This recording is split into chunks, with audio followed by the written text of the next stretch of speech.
Doctor पूर्व में जो अध्यक्ष रहे इसरो के डॉक्टर एस सोमनाथ जी आज हमारे कुरुक्षेत्र यूनिवर्सिटी में उनको मानद उपाधि से और गोयल पीस प्राइज से सम्मानित किया गया है। इसके लिए मैं इनको भी बहुत बहुत बधाई और शुभकामनाएं देता हूं। मुझे खुशी है कि प्रत्येक भारतवासी अंतरिक्ष क्षेत्र में चंद्रयान 3 की सफल लैंडिंग में आपके योगदान को गौरवान्वित महसूस कर रहा है। मुझे ये भी खुशी है कि जब साउथ पोल के ऊपर चंद्रयान 3 की लैंडिंग हो रही थी, पूरा देश टक टक की आंखें लगाए हुए देख रहा था, और जब सफल लैंडिंग साउथ पोल के ऊपर हुई पूरे देश के अंदर था। इसके लिए मैं आपको बहुत बहुत बधाई देता हूं, शुभकामनाएं देता हूं।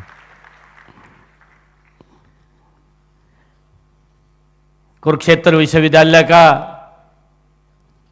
ये 34वां दीक्षांत समारोह है।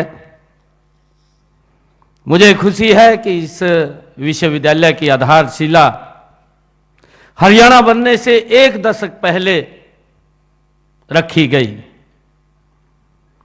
भारत के पहले महामहिम राष्ट्रपति महोदय डॉक्टर राजेंद्र प्रसाद जी ने सन 1956 में इसकी आधारशिला रखी, और इस तरह विश्वविद्यालय ने विकास की एक लंबी यात्रा वो की है। मुझे आज यह बात कहते हुए गर्व की अनुभूति हो रही है कि हरियाणा प्रदेश ने शिक्षा, खेल, सांस्कृतिक शोध, औद्योगिक क्षेत्र में प्रगति कर अग्रणी भूमिका के रूप में भारत में हरियाणा की एक अलग पहचान बनाई है। मैं इस पहचान में हरियाणा के कुरुक्षेत्र विश्वविद्यालय का महत्वपूर्ण योगदान है, इसकी मैं सराहना करता हूं, आप सबको बधाई देता हूं। हमने ऐसे ही संस्थानों की क्षमता के बलबूते नई शिक्षा नीति को पूरी तरह से लागू किया है। अभी जब नई शिक्षा नीति की बात चल रही थी तो उसमें कुरुक्षेत्र विश्वविद्यालय ने 2025 का एक टारगेट रखा कि 2025 तक न्यू नेशनल एजुकेशन पॉलिसी को हम लागू कर देंगे, और मुझे खुशी है कि उसको पूर्ण रूप से वो लागू हुआ है। ये संकल्प लिया है, और मुझे ये भी खुशी है कि हमारे सामने गुणवत्ता पर शिक्षा प्रदान कर विश्व स्तरीय संस्थानों में शामिल होने की एक बड़ी चुनौती भी है। राज्य का पहला विश्वविद्यालय होने के नाते हम इस चुनौती कुरुक्षेत्र विश्वविद्यालय को हम सौंपते हैं, और जो गति से इसको आगे बढ़ाने का वो काम करेंगे। मुझे ये भी खुशी है कि हमारा प्रयास रहा है कि प्रदेश के हर युवा को उसके घर के आसपास ही उच्चतर शिक्षा मिले।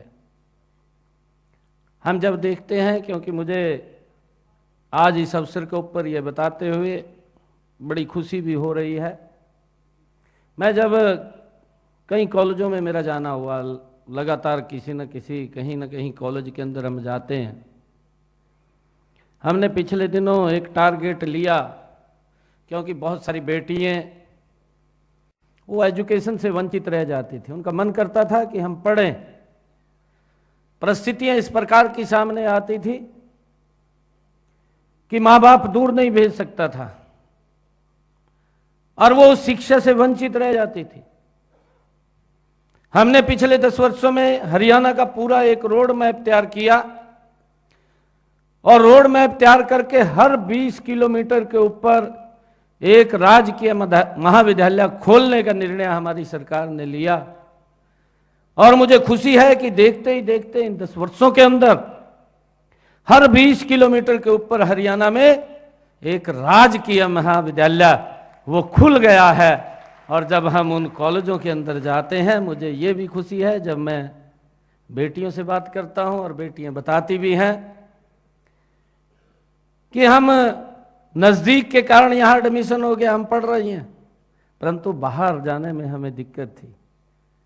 और आज जब हम देखते हैं 32 राजकीय महाविद्यालय ओनली ये गर्ल्स के लिए खोले गए हैं, राजकीय कन्या महाविद्यालय ये लड़कियों के लिए खोले गए हैं और लड़कियां उनमें अच्छी शिक्षा ले रही हैं। यह हमारी सरकार का ध्येय है और उसको लेकर के हम गति से इसको आगे बढ़ा रहे हैं। मुझे यह भी खुशी है कि हमने हरियाणा के अंदर शिक्षा के साथ साथ युवाओं को कौशल विकास पर भी हमने बल दिया है। समय की मांग के अनुसार हमने स्कूल से लेकर के विश्वविद्यालय तक शिक्षा के कौशल के साथ उसको जोड़ा है। स्कूलों में NSQF और हमारे कॉलेजों में पहल योजना, विश्वविद्यालयों में EQ सेंटर्स और तकनीकी संस्थानों में उद्योगों की जरूरतों के अनुसार प्रशिक्षण, उद्योगों के लिए MOU करने जैसे कारगर कदम हमारी सरकार गति से उठा रही है। अभी हमने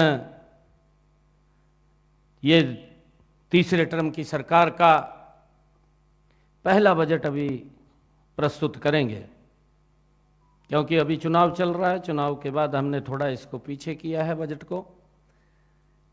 ये 7 मार्च से शुरू होगा और इस बजट के अंदर हमने हर वर्ग से कहीं ना कहीं उनके सुझाव लिए हैं। हमने युवाओं के सुझाव लिए, यहीं कुरुक्षेत्र यूनिवर्सिटी के अंदर हम आए कि आप सुझाव दीजिए। हमने स्टार्टअप के सुझाव लिए और मुझे खुशी इस बात की है, जब मैं स्टार्टअप से बात कर रहा था, मैंने हरियाणा के लगभग सेलेक्टेड 30, 40, 50 स्टार्टअप्स को बुलाया और उनसे मैं उनके एक्सपीरियंस पूछ रहा था।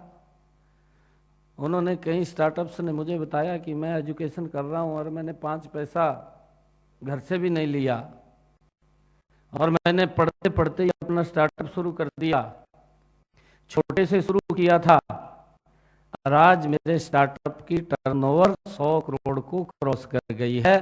ये इस प्रकार की बात सुनकर के मन को एक गर्व महसूस होता है कि हमारे युवा किस तरीके से आगे बढ़ रहे हैं। उनकी सोच इस प्रकार की है कि हमने कुछ करना है। आज भारत विकसित भारत की तरफ गति से बढ़ रहा है। हम देख रहे हैं कि आदरणीय नरेंद्र मोदी जी का जो विजन है, आदरणीय मोदी जी की जो सोच है कि भारत ये 2047 तक विकसित राष्ट्र बने। हमारे सभी युवा साथी आज यहां से अपने अपने अलग अलग क्षेत्रों के अंदर देश में सेवाएं देने के लिए आप लोग तत्पर हैं, तैयार हैं। आप इस विकसित राष्ट्र के अंदर आप लोगों की बड़ी भूमिका होगी। इस भारत को विकसित राष्ट्र बनाने में आपका महत्वपूर्ण योगदान होगा।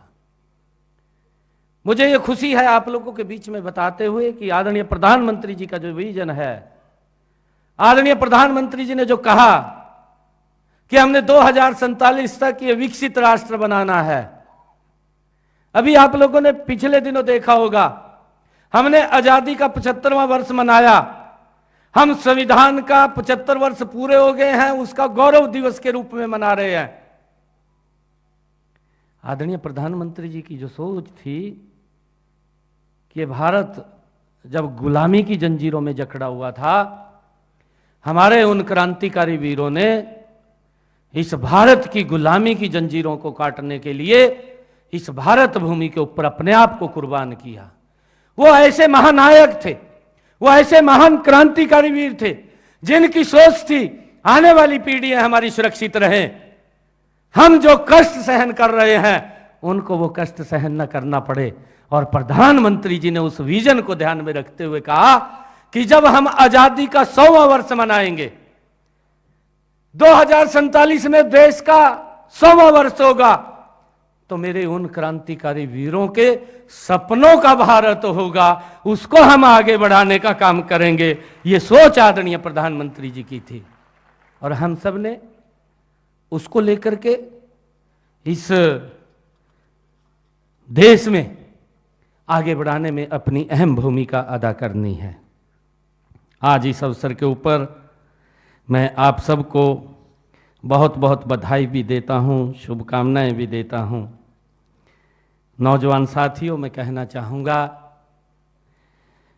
कि आधुनिकता के इस दौर में सभी क्षेत्रों में कंपटीशन बढ़ रहा है।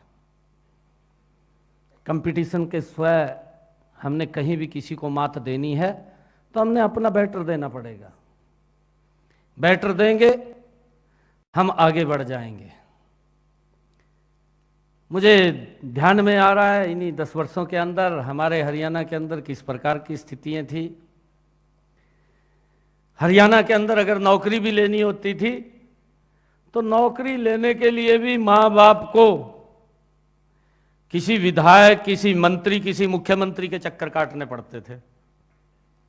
ना काटने पड़ते हो तो आप उस समय के दौर को ध्यान में करके सोचिए, जो वो समय था। और समय लंबा भी नहीं था, ये 2014 से पहले का समय था कि एक नौकरी लेने के लिए हमें विधायक के चक्कर काटने पड़ते थे, मंत्री के पास जाना पड़ता था या मुख्यमंत्री के चक्कर काटने पड़ते थे, तब जाकर के कहीं सोच सकता था माँ बाप कि मेरे बेटे को, बच्चे को, बच्ची को नौकरी लग जाएगी।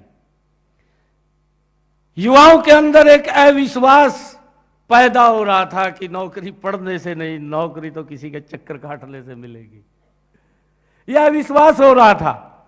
परंतु उस अविश्वास को पिछले 10 वर्षों में हमने एक मिशन मोड के अंदर काम किया और युवाओं के अंदर एक बड़ा विश्वास पैदा करने का काम किया।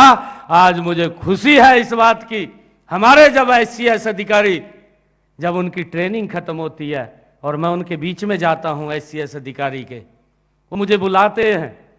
जब मैं उनके बीच में बात करने के लिए जाता हूं और परिचय होता है तो परिचय में एक बात वो बोलते हैं कि मैं एक गरीब परिवार की बेटी हूं और इस सरकार के कारण बिना पर्ची खर्ची के SCS अधिकारी लग गई हूं। ये विश्वास युवाओं के अंदर बड़ा है। और ये वैसे नहीं है, कहीं बोल देते हैं कि भाई इसमें क्या है, हमने तो मेहनत किया। भाई मेहनत किया, उसका फल लगना चाहिए, हम इसको बात को मानते हैं।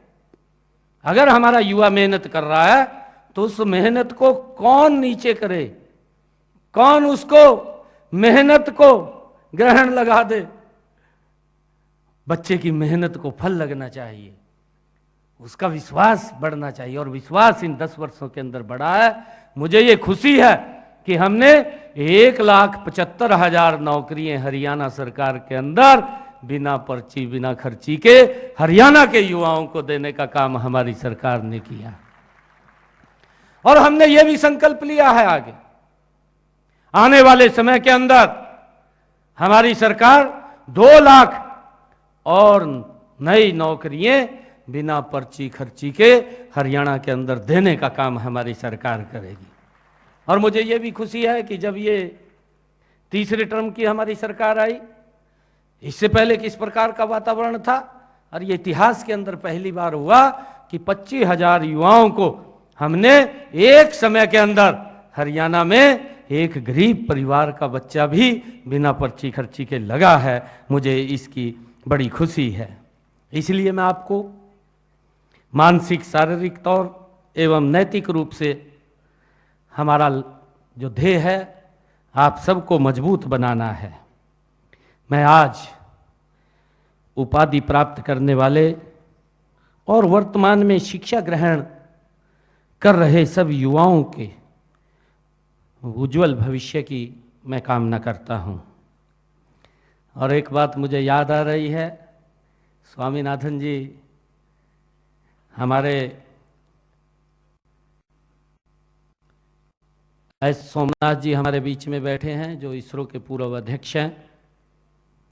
इनसे हमें प्रेरणा मिलती है। ये हमारे भारत के वो आइकन हैं जिसने भारत के गौरव को ऊंचा किया है। मैं आप लोगों से कहना चाहूँगा, बनो सूरज, बनो सूरज, रोशनी खुद आएगी। बनो सूरज, रोशनी खुद आएगी। करो मेहनत, कामयाबी अपना सर झुका करके आएगी। आप सबका बहुत बहुत धन्यवाद। इन्हीं शब्दों के साथ जय हिंद, जय भारत, जय भारत माँ।